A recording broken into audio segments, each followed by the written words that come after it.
Hello, hello. Going to talk about some inspection sheet tips today. First, let's zoom in. That's my first tip. If you hold down Control plus or minus, you can actually zoom in your browser screen. So we're going to do that now so we can see it a little bit more clearly. First tip is statuses. The order recommendations are shown on your inspection sheets are dictated by the order of your statuses. So for example, if I open up an inspection sheet, anything marked past inspection will show up at the top, followed by future, attention, and so on and so forth. So if you want your inspection recommendations to show up in a different order, move around your status order to match your desired order. Next, let's hop into conditions here.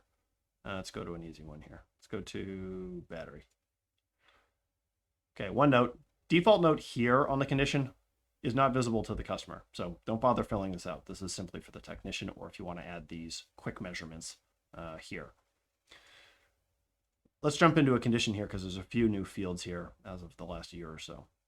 If I hit edit on this condition here, one thing a lot of you guys are already doing, but just to be aware of, you have this selects automatically, and then you have the action, and you can basically just make a condition trigger an action, which saves the text 2 clicks.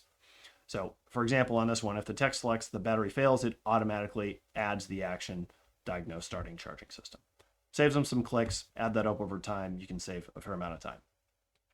Second, this is guided mode only. This used to only work in guided mode, now it works all the time.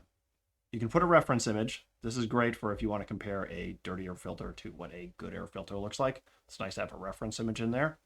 Takes a little bit of work to get these added in, but it can really add to your inspection report and show good and bad.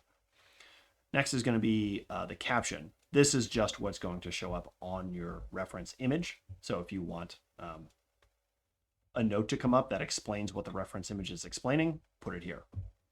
Next is the default customer note. This will show up to the customer. So this is a pretty obvious one. If you select the battery is failing, this just gives a further explanation that will show up on the inspection report explaining exactly why this condition was marked and what they need to do.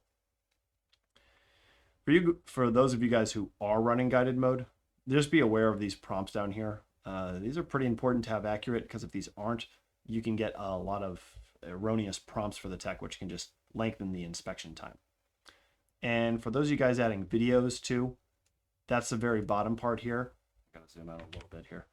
This is where you can add a note that will apply to the video, and there is a built-in library here if you want to add an additional educational video, which are kind of nice. Not every customer uses them, but for the ones that want more info, these are great to have in here. All right, so those are the most of the big changes here. The other thing I just want to clarify is the difference between a regular job and a can job. And if you add a regular job, it's going to look just like this. It's going to be straight text. If you add a can job, which again is just a job that's listed in your point of sale, you use this plus job button and you're going to get a search field, and all it is keyword based. So type in any word that's in the description of a can job, and you'll be provided with a list of can jobs in your point of sale that you can add as actions to your inspection sheet.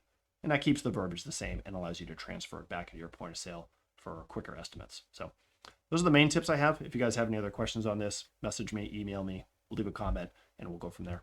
Thanks, guys. Enjoy the rest of your day.